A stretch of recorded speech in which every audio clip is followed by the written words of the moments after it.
Bonjour, je m'appelle Antoine Sepulcre. Ik ben nu algemeen directeur van Handicap International in België.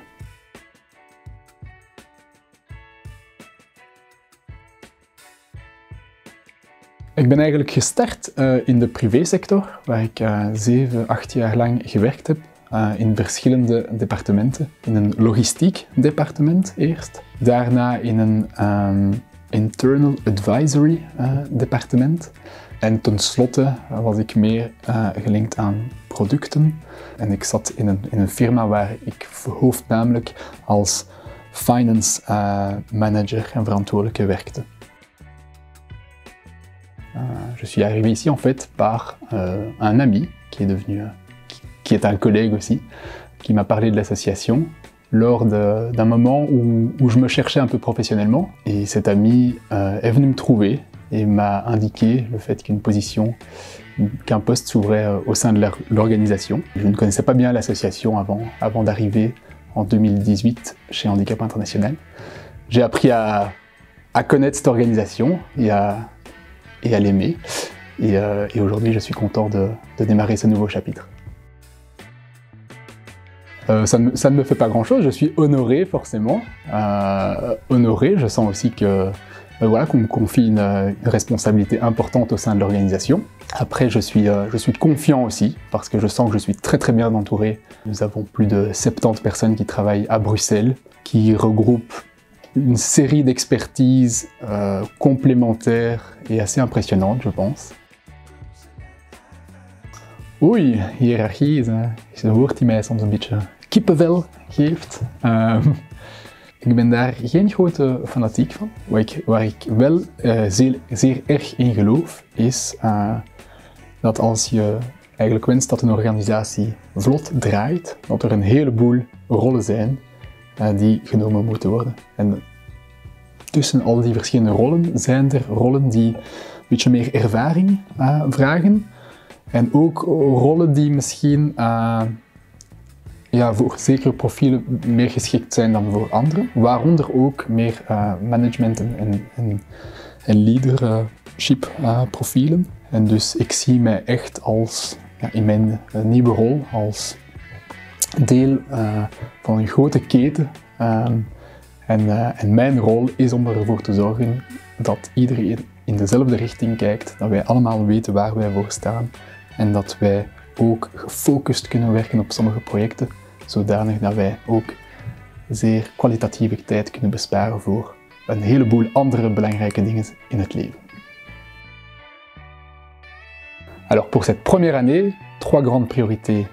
1. Le bien-être de tous, des travailleurs. Et donc ça passe par une clarté sur le rôle de chacun et sa contribution à la mission de l'organisation. Ça passe aussi par des possibilités de développement pour chacun qui le souhaite. La deuxième grande priorité sera l'impact sociétal que nous pouvons avoir en tant qu'ONG implémentée en Belgique. Et donc ça passe par différents volets. La recherche de financement pour le financement de nos programmes à travers le monde, par les projets de sensibilisation que nous pouvons porter et déployer en Belgique pour faire évoluer les mentalités. Et puis l'impact sociétal, ça peut également se situer au niveau de nos politiques belges, avec certaines grandes thématiques de plaidoyer que nous avons au niveau international et que nous souhaitons décliner au niveau national. Et enfin, la troisième priorité pour moi se situe au niveau de l'innovation. Je pense que nous sommes tous et nous faisons tous partie d'un monde en plein changement, avec des défis pour l'humanité colossaux, et j'aimerais que notre organisation soit vraiment active dans ce changement dont le monde a besoin. Et donc l'innovation à différents niveaux, au niveau de la façon dont nous implémentons nos opérations sur le terrain, au niveau de la façon dont nous souhaitons communiquer nos messages avec le public, et l'innovation aussi dans la manière dans laquelle, ou avec laquelle cette organisation fonctionne au quotidien. Als ik deze foto zie, dus dat doet mij herinneren aan een missie die ik onlangs gedaan heb in Libanon. En dat zijn 3 extreem sterke vrouwen en moeders van kinderen met een beperking, die in vluchtelingenkampen leven in Libanon, dicht bij de Syrische grens.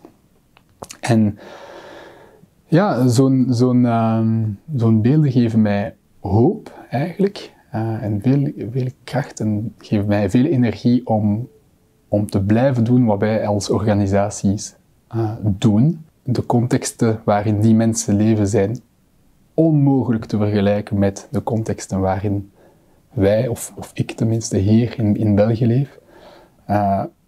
Maar nochtans zien we dat die zeer sterke moeders aan de slag gaan en zelf op hun manier ervoor zorgen dat zij bijdragen aan een betere wereld. En dan denk ik van oké, als die mensen voor die kracht vinden, die energie vinden, dan is er geen excuus voor ons en dat geeft mij persoonlijk veel energie.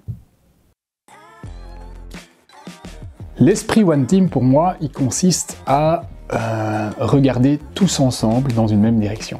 Donc avoir un objectif commun et sentir finalement qu'on est là l'un pour l'autre, qu'on fait partie d'une même équipe ayant un même but. Et je pense que trop souvent, et c'est un grand challenge, hein, mais nous avons ce réflexe d'être sillonnés ou de se concentrer au quotidien sur certaines tâches spécifiques, mais parfois au détriment du pourquoi et de la vue d'ensemble finalement. Et je pense que le tout et le challenge quelque part, c'est d'arriver à emmener, à embarquer tout le monde vers une même envie de faire évoluer certaines choses, et essentiellement au niveau de l'impact sociétal que nous pouvons apporter en Belgique. Alors pour ceux qui me connaissent, ils savent que c'est une thématique qui me tient à cœur, réellement. Moi je fais beaucoup de vélo, j'essaye de déplacer, de réduire au maximum certains déplacements en avion et ainsi de suite. Et donc je pense que nous devons, en tant qu'organisation, mettre l'écologie en haut de nos priorités. Je pense que dans le secteur des ONG, nous avons l'habitude évidemment de beaucoup voyager par exemple. Ce qui fait sens forcément pour toute une série de choses, mais je pense que voilà, certaines habitudes vont devoir évoluer avec le temps si nous voulons être crédibles, mais surtout si nous voulons apporter et porter notre pierre à l'édifice de manière significative en termes d'impact écologique. Et donc ça passera par une bonne compréhension, je pense, de où nous nous situons aujourd'hui et de quels sont les leviers les plus importants sur lesquels, en tant qu'organisation, nous allons devoir travailler ensemble et mettre des plans d'action pour contribuer de manière significative à la réduction de notre empreinte écologique. Ik denk dat Handicap International in België al een heleboel mooie jaren heeft gekend. Maar de toekomst, maar ik zie ook vele opportuniteiten om misschien dichter te werken bij sommige sectoren, politiekers eventueel, maar ook de privésector bijvoorbeeld. Ik kom een beetje van die wereld, ik voel dat die twee werelden soms naast elkaar als silo's werken en ergens denk ik wel dat er een gulden middenweg bestaat tussen beide en dat beide elkaar ook nodig hebben. Hier denk ik bijvoorbeeld aan innovatie in de sector die heel erg nodig is als we ons impact willen versterken. Maar dit moet natuurlijk op de juiste manier gebeuren, zodanig dat beide partijen voelen dat het juist zit en dat de cursor juist ligt. Dus ik zie nog ruimte om ons impact hier in België te versterken door meer zichtbaar te zijn en door ons netwerken hier lokaal ook te versterken met verschillende actoren.